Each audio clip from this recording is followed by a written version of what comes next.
untuk kau nih ke depan ting. Bagusnya pakai motor pakai Tosa sih. Menurut aku bajai guru. Bajai. Ada bajai itu? Ada juga bajai. Karena Tadi aku lewat jalan.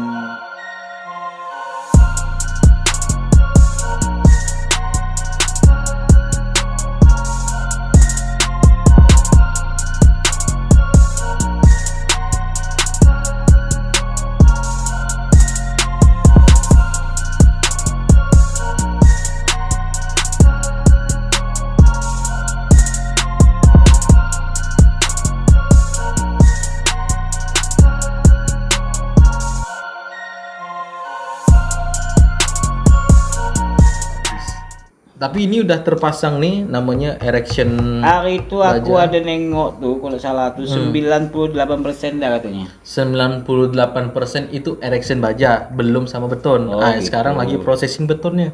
Kemarin saya dapat observasi ke situ di bagian rangka bajanya.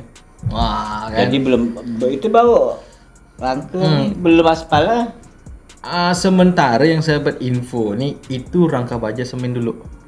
Aspal tuh on processing sama kayak jembatan Klondeng dulu. Jadi kalau udah semen boleh jalan, udah bisa difungsional kan. Oh gitu. Artinya dalam waktu dekat ini kan kalau tak salah ya. Maret ini udah boleh dah kayak apa nih. Iya, tapi masih jalan semen, belum diaspal. Mungkin dia kan on processing karena ada namanya proses perawatan. Karena jembatan nggak boleh sembarang kita naik-naik. Ada hitungan harinya ya. Berapa harinya. Dan juga kekeringan si betonnya tuh juga nggak bisa main pijak-pijak ya. Dia kan proses dulu tuh. Jadi kalau dia bikin jembatan tuh kira-kira tuh macet nggak perjalanan dia? Kemungkinan masih macet. Jadi apa guna bikin jembatan Kuningan tuh kira-kira masih macet tuh? Yang penting yang ini nih, yang Simpang Legend sadar dulu. Kalau dia nggak sadar masih macet. Simpang apa? Simpang Legend. Masalahnya kan numpuk di situ tuh. Karena gini ya, saya ini udah observasi ke beberapa jembatan. Bukan karena ya Simpang Legend tuh masih belum sadar penggunaan lampu merah tadi. Saya nggak tahu nih. Karena kelemahan kita setiap turun jembatan ada lampu merah. Itu ada penyebabnya. Itu penyebab dia. Nggak, penyebabnya itu sebenarnya tuh lampu merah itu dekat belah jembatan kayaknya. Itu. Dan itu ada jalan mutarnya kali itu ya enggak. Jadi dia enggak bertumpuk di bawah kaki jembatan tuh. Itu yang pernah saya lihat waktu kemarin saya ke Malaysia. Mudah-mudahan ya gini ya. Rata-rata tuh enggak ada jembatan langsung lampu merah, langsung los. Jadi ketika dia mau dari Simpang Legend itu tidak bisa nyebrang motong, dia harus tutup satu jalur nih. Zret, itu tidak macet. Jadi dia harus keluarnya begini nih. Satu jalur dulu. Hal yang paling efektif. Mutar di mana gitu kan? Itu sakit. Hal yang paling efektif yang saya dapat info dari kawan-kawan waktu itu saya ngobrol juga dengan kawan arsitek, sebenarnya ada alternatifnya guru. Dibuatkan bundaran, jadi mereka tidak lampu merah. Jadi mereka mengelilingi. Cuman masalahnya bidang tanah situ tak cukup. Mana bisa situ udah ada udah ada gerbang, udah itu, dan juga situ ada sungai kecil kan. Susah. Jadi kalau seandainya dia bikin bundaran atau ada pembebasan lahan lah. Iya, itu yang jadi permasalahan karena nih kalau dibuatkan bundaran sini kan dan ada toko roti, ada apa. Kayaknya susah. Tapi kalau seandainya memang niatnya ada pasti tidak akan dibebasin. Kalau memang ada niatnya lebarkan jadi bundaran legend. Bisa dibubarkan tapi perang dulu di situ. Enggak. Lepas lahan itu lah. Enggak tahu kan enggak susah mau pembebasan lahan asal bayar sesuai dengan itunya. Ya itu. Mudah-mudahan kan jadi overthinking pula kan karena dengarkan sikit-sikit kelahi kan. Ada. Ngerti bah seandainya memang untuk tujuan untuk membaguskan daerah kita mungkin cocok harga. Jadi itu gini, jadi kan dibuatkan bundaran, jadi enggak ada lot, tapi kan orang pasti mikir pelan keliling dan bundarannya enggak bisa bundaran kecil, harus lebar kayak bundaran kayak Ayan itu mungkin dilebar. Itu kan Ahmad Yani itu kan digulis itu kan masih kecil. Masih kecil, dibesarkan lagi. Jadi muatan lossnya tuh lebih lebar. Karena kan kendaraan yang besar-besar juga lewat situ, jadi memang lebih besar. Soalnya saya berbicara kayak gini kan sering diskusi sama kawan, sering kita membanding-bandingkan negara tetangga kita dengan sini. Mereka tuh kalau udah turun jembatan bundaran. Jadi bener-bener bahasa mereka kan bulatan ya. Kalau gitu bundaran, bulatan. Jadi bener-bener meminimalisir kemacetan dan bundarannya itu sekitar 2 kali lipat yang Itu ada di itu. Kalau di daerah jiran itu orangnya belum ada, dia bikin jalan dulu sih. Ya itu masalahnya. Itu betul tuh. Jadi tata kotanya dulu. Betul. Jadi Aha. ini hutannya dibelah sama dia, bikin jalan, ini akan perkembangan kota berikutnya. Jadi disiapkan itu infrastrukturnya. Kalau kita kan menyusul, udah ada penduduknya baru bikin jalan. Yang kayak gitu kebalik. Bahkan di sana itu bundaran tapi tengahnya jembatan. Jadi kalau untuk los yang sini itu los aja tuh. Yang dari misalnya dari Tanjung Raya 1 ke Tanjung Raya 2 itu los. Yang dari jembatan itu jembatan layang. Dibuatin kayak bundaran. Jadi bisa mau lihat sini. Jadi kalau sini kalau mau lurus. Kalau mau ke sana naik. Tapi kalau mau ke sana lurus. Nggak ada. Kalau mau belok kiri di sini ada kayak pertingan simpang Y lagi ke kiri. Lebih efektif gitu sebenarnya. Itu pernah kita bahas dengan kawan-kawan yang arsitek bisa kan? tata kota. Ya, bisa kan? Harusnya bisa. Pasti orang tata kota juga udah paham. Cuman untuk ngegulkannya mungkin cuman permasalahan situ ada persimpangan sungai kecil dan situ banyak toko-toko permanen yang udah jadi rumah orang susah. Apalagi di situ ada Tugu Legend yang mungkin dikeramatkan lah kali ya, nggak tahu lah ya karena kan nggak pernah berubah, nggak tahu lah nanti kalau udah los jembatan nih dirobohkan nggak pintu gerbang itu tuh itu sih bisa digeser atau digeser dimundur dikit itu kan. Tapi kalau memang dibuatkan bundaran itu banyak habis tuh. Jadi kalau sudah ini pengembangan artinya kan harus duduk antara pemerintah daerah sama pemerintah kota sama masyarakat setempat, ketua adat kemudian masyarakat kemudian pemuka agama yang dilibatkan sama pemilik rumah yang ada di situ macam mana. Tapi itu masih jangka panjang. Tapi tidak ada hal yang tidak mungkin. Iya, karena kan itu yang dibahas sama kawan-kawan. Macam mana caranya macet? Itu dulu gitu. Macam mana cara meminimalisir macet? Nah, itu yang diskusi kita. Harus duduk bersama sama orang yang mengerti tentang penataan kota. Bahkan tuh kita pernah bikin simulasi desain 3D loh, Guru. Memang tidak macet, Guru. Kalau gitu emang betul, Cing. Tapi untuk ngegulkan duit untuk bikin itu kan tidak gampang karena barang itu ada sedikit kayak iya kalau kita tata goreng sih gampang. Kalau tata pemerintahnya kena aman. Ya saya bilang tak kena apa kota sebenarnya cuma belum prioritas. Masih ada yang dibutuhkan. Mungkin diprioritaskan yang lain. Macam pendidikan kesehatan itu paling penting kan gitu kan karena memang sangat-sangat mendesak. Contoh rumah sakit ya sekarang nih maaf lah ya. Itu perlu apa? Perlu tenaga yang betul, kemudian mungkin kamar lagi tambah gitu kan. Soalnya kan beberapa waktu terakhir ini kan selalu penuh ya tuh. Kalau mau dipenuhkan tenaganya kurang pun sama nggak tak beri. Karena selama ini kita ngantri lama, dokternya lagi ngopi, lagi nyantai. Mungkin kurang tenaga kali. Kurang tenaga pasti. Jadi dokternya pengen istirahat dulu sebentar. Sedangkan pasiennya bertunggu kan. Kawan tak ada yang ganti shiftnya kan. Nah, itu masalah kan. Itu jadi permasalahan. Artinya kita harus sekolah dokter sama. Biar potensi banyak dokter. Atau banyak dokter teman belum dipekerjakan di rumah sakit tersebut. Iya. Sebenarnya banyak yang pengen jadi tenaga itu karena regulasi yang masuknya yang susah. Oh gitu. Iya. Oh artinya tenaganya SDM-nya mungkin ada cuman mau masuk ke untuk masuk ke itu padahal barang itu dibutuhkan.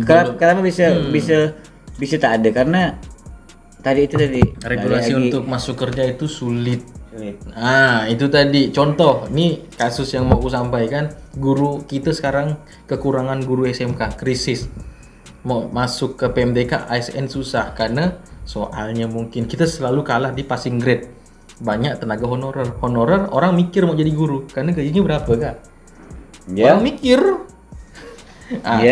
Sedangkan sedikit juga dengar dari kawan-kawan yang honor juga yang guru ASN memanfaatkan honorer, makanya honorer mau dihapuskan biar tidak ada kesenjangan tadi itu.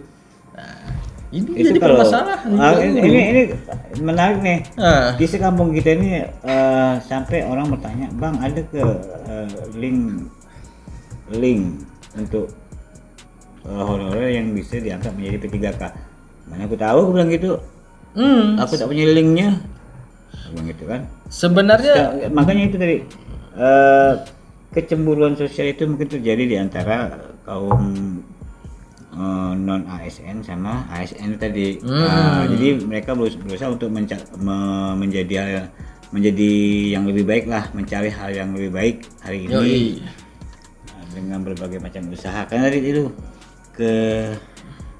tidak merataan tadi itu, maklum lah kan. Iya, saya sering dapat kasus misalnya kasian kan, ini yang honor nih sama ke orang banyak kerja kan, tapi dimanfaatin sampai mereka dapat gitu. Cerita itu banyak, tapi jadi itulah. Saya cuma bilang bisa sama kawan, kalau memang ada kerjaan yang lebih pas, silakan cari yang pas daripada konyik sendiri. Benar, saya ngomong agak kasar. Memang tidak cocok seandainya. Apalagi kalau di jurusan saya, jurusan teknik mesin, jurusan teknik elektro, saya bilang kalau ada pembukaan di perusahaan ini dan gajinya bisa lebih, mending kau nggak usah ngajar, kau ngambil ini. Karena kita di sini perlu hidup. Kita memang mau mencerdaskan anak bangsa, tapi kalau kita tidak dihargai bangsa, ngapain? Kerjanya untuk perusahaan. Emang gaji honor guru itu berapa sih? Nggak sampai 1 juta. Wajar lah kan, dia yang bertanya kayak gitu kan. Dan itu guru SMK. Nah, wajar kan? Dan guru SMK yang saya ngobrol bukan 1-2 orang, lebih banyak. Jadi kadang kan kita ngumpul, ngopi kan. Jadi pusing palanya. Jadi ada sebagian guru tuh kan ya menanyakan hal itu kepada aku yang dan juga ternyata memang aku sih nanya berapa gajinya, kenapa mau pindah, kenapa menanyakan hal itu kepada aku kan, dapat link, ada link enggak? Oh rupanya gajinya kecil. Ya, iya, mereka kan gini loh, tugas mereka mau mencerdaskan anak bangsa. Tapi kok tidak mencerdaskan. Tapi di situ Cing ada bahasa yang mungkin yang dipakai tuh. Guru itu pahlawan tanpa tanda jasa. Enggak, saya enggak peduli. Nah itu masalahnya tuh. Berarti pahlawan tanpa jasa sakit enggak dibayarin gitu. Jasa, iya. Sampai dia udah mau sakit demam mau bayar rumah sakit pun enggak mampu. Itu. Enggak bisa gitu. Mungkin itu berdasarnya gitu. Jujur kawan saya nih ada cerita juga dikit. Mungkin ya, mungkin. Makanya aku itu jurusannya memang di bawah itu ya sakit. Iya, ini contohnya ya kan saya lagi ada guru memang betul kata program pemerintah itu prioritaskan guru dan tenaga kesehatan kan. Ya, memang kita krisis. Ya, kita mau masuk pertama susah. Itu krisis. Krisis sekali. Banyak sekolah-sekolah tuh yang tenaganya tuh banyak yang diisi oleh tenaga honorer. Ya udahlah diangkat aja lah gitu. Angkat gitu. aja lah, udah. Tapi sistem pengangkatannya enggak mudah. Itu masalahnya. Ada passing grade-nya yang mau itu kan. Sebenarnya kalau opini saya, kalau dapat sih angkatnya lah semuanya udah masuk tahunnya bang, angkat bah. Kalau opini saya, ini udah kerja lebih dari 5 tahun misalnya guru, udah angkat dulu. Jadi selama ini kan ngajar kan, cuman misalnya dia nggak linear misalnya, angkat aja dulu gitu. Nah, untuk mensejahterakan dia angkat dulu. Biar fokus ngajar. Selama ini waktu dia ngajar juga bagus ya kan, walaupun dia tidak linear misalnya kan. Gitu kan. Nah, banyak pula yang saya bisa kayak gitu kan, membantu mereka. Saya pernah observasi ya, nggak tahu lah selama ini kan saya dapat relasi dengan kawan-kawan dari Malaysia, dari Singapura. Saya bilang sama dia, sana jadi guru gimana caranya? Yang penting dia lulus, dia punya portofolio, dia jadi guru, dia bisa ngajar, dia jadi guru. Kalau kita di sini, nih saya ini contoh honor sudah lebih dari 5 tahun, terus saya harus tes passing grade saya enggak sampai, saya enggak jadi guru, akhirnya sampai 10 tahun honor enggak diangkat-angkat. Kan kasihan orang mau makan apa mereka. Ya kita ngomong apa adanya aja. Ya, jadi kalau di Malaysia itu gitu. Malaysia ketika itu, selesai, ketika udah selesai, udah mencukupi portofolinya bagus, presentasinya bagus dan dia punya argumen yang bagus untuk bahwa saya bisa ngajar gitu, portofolinya ini. Sampai mereka tuh kok yakin ya kan ini bisa untuk menambahkan SDM di sini. Artinya kalau orang-orang yang seperti itu tempat kita banyak dong. Harusnya banyak guru. Oh iya, standar kita bagus. Politeknik meluluskan sekian ratus orang per tahun. Untan sekian ratus orang. Mereka lebih memilih bekerja di perusahaan swasta. Bahkan di perusahaan swasta ini, di perusahaan swasta kadang misalnya saya lulusan guru agama, tapi saya menjadi kerani di perusahaan sawit karena gaji di atas 5 juta. Oh anjay. Padahal orang itu punya potensi loh untuk jadi guru. Karena itu tadi tidak sesuai dengan skillnya. Banyak saya nemukan, kebetulan alhamdulillah berapa kali masuk ke perusahaan saya tanya maintenance perusahaan di salah satu perusahaan tambang. Dia tenaga maintenance perbaikan mesin, saya tanya S1-nya apa? Agama, sosiologi. Nggak linear. Skill dipakai. Skillnya tapi dipakai. Makanya saya ngasih tahu ke kawan-kawan saya, bukan mahasiswa ya, tapi kawan-kawan saya. Tapi itu bukan itu ya. Tapi itu memang aturannya membebaskan dan linier. Tapi kalau kita ini kan linier itu agar memudahkan semua administrasi kali ya. Nggak tahu lah gimana. Pokok rata-rata gitu. Salah satu di perusahaan yang ada di sini, yang lokasi di samping di Adi Sucipto itu, nggak mau nyebutin. Yang aku pun masukkan pun aku tak lolos. Yang lolos itu bukan sesuai dengan bidangnya loh. Misalnya saya di bagian maintenance, engineering pompa. Tapi yang lulus administrasi masuknya ke mechanical. Tapi dia bisa nggak? Bisa. Kayaknya kan namanya kalau udah masuk ke dunia kerja dia pasti namanya belajar. Harusnya dia bisa lah. Bisa kan? Walaupun masalahnya mau masuk awal itu bisa enggaknya ya. Kita kan terkendalanya mau masuk awalnya susah. Sesuai dengan portofolio kita, standar dia, udah lengkap semuanya. Tapi ketika masuk kan enggak bisa. Kebanyakan gitu. Kurang ganteng kali kau nih. Tak ada. Iya, yang paling ganteng. Saya yang paling pandang-pandang kau enggak kayak mesin kali. Bisa jadi. Jadi kau tidak cocok masuk situ. Mungkin dikasih waktu buat freelance dulu. Wah. Kalau tutup ya. Jadi balik gini.